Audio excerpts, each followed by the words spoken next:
To answer this question, we need to plot the points listed in the table of values down here on this graph. So let's start at the start. The first point needs to have an x value of 1 and a y value of 0.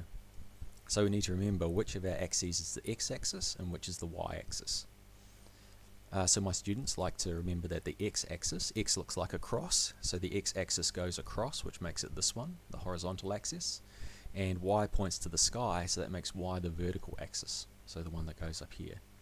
So our first point needs to line up with the 1 on the x-axis, so it's here, this is the 1 on the x-axis, it needs to be somewhere on this vertical line, but it also needs to line up with the 0 on the y-axis, which is here.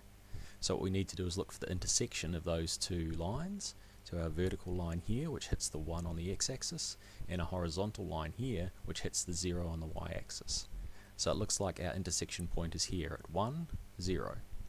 So if I drag the dot symbol from the menu onto that intersection point, that plots the first point in our table of values. The next point is at 2, 2, which means it needs to line up with 2 on the x-axis and 2 on the y-axis. So if I look for where those two lines are going to intersect, it looks like it's going to be here, so I can drag my dot onto that intersection point. The next point is at 2, 3, so once again it's on the 2 of the x-axis, so it's going to be somewhere on this line, but this time it lines up with the 3 on the y-axis. So the intersection point is here, so that's where I'll put my dot. At this stage we can see that these dots from this table of values are not going to make a straight line, but that's okay, they don't have to every time. So we'll move on to the fourth point, which is 4, 3, so it's got to be 4 on the x-axis and 3 on the y-axis.